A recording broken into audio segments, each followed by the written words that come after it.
To the untrained eye, a lot of old-school beat-em-ups look and play the same. But as a longtime fan of the genre, I can't help but see both the subtle and blatantly obvious differences between brawlers made by Capcom, Sega, Technos, and even Konami.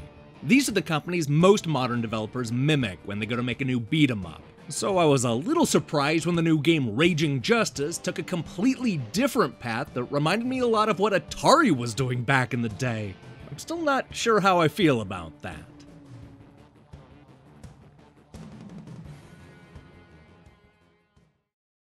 Raging Justice is a game that is seemingly built on beat-em-up cliches. If there are things you loved about games like Final Fight and Streets of Rage, then chances are they're in Raging Justice. I'm talking about street thugs that all look the same, food hidden in barrels, weapons that break after a single use, vehicles that come out of nowhere, and even a game over screen that puts our heroes in mortal danger. It's basically a greatest hits collection of everything you love, and not much that is new.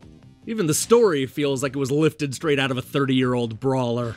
It seems that a crime syndicate has corrupted the system, and a city that was already teetering on the edge has been pushed into all-out chaos.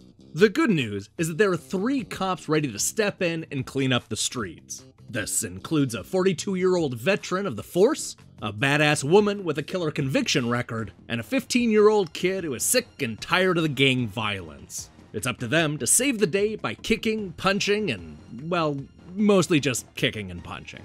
Look, I mock the cliches, but the truth is that all this is right up my alley.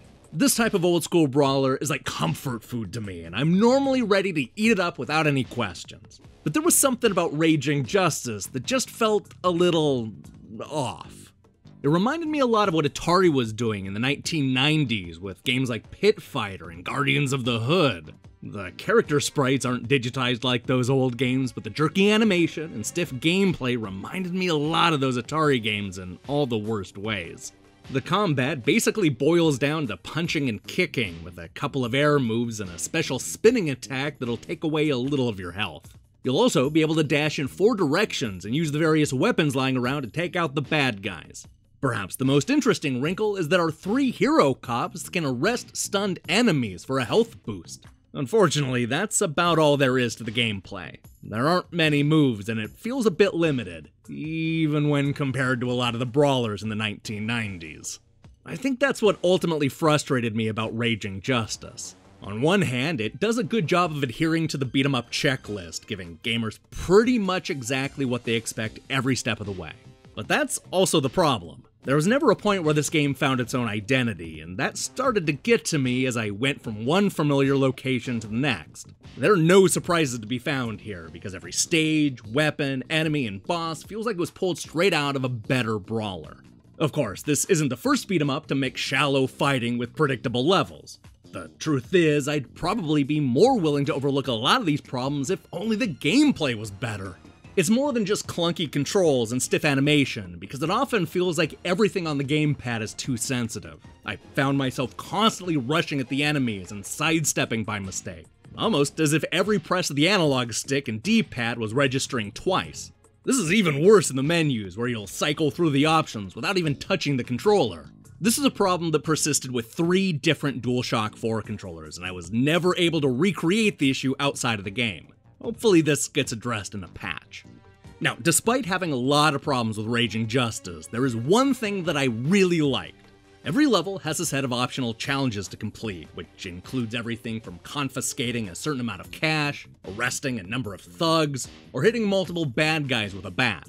What's nice is that each difficulty has its own challenges, and you don't have to complete them all in one try. Best of all, there's a stage select that opens up, so it's easy to just jump into a level and complete the challenges. This is a great idea, and I'd like to see more brawlers adopt this going forward.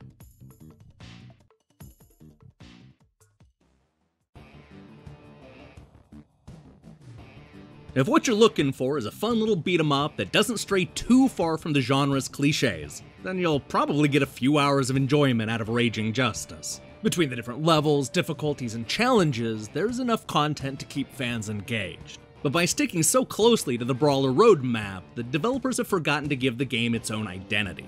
Couple that with the stiff animation, clunky controls, and the shallow combat, and you have a game that looks the part, but falls way short of the target. Raging Justice is a big disappointment.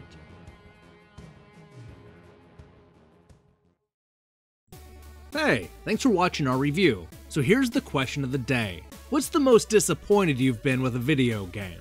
And it doesn't have to be a brawler or fighting game, just any game in general, really. Let me hear your thoughts in the comments below. Now before you go and blast me and tell me that I hate beat-em-ups, I recommend you check out my Dragon's Crown Pro review that I posted a couple of days ago. Or any of the videos about Final Fight or Streets of Rage. Seriously. In other news, we'll be looking at the best and worst golf games tomorrow, so I strongly recommend you click that subscribe button and support what we're doing here. Until then.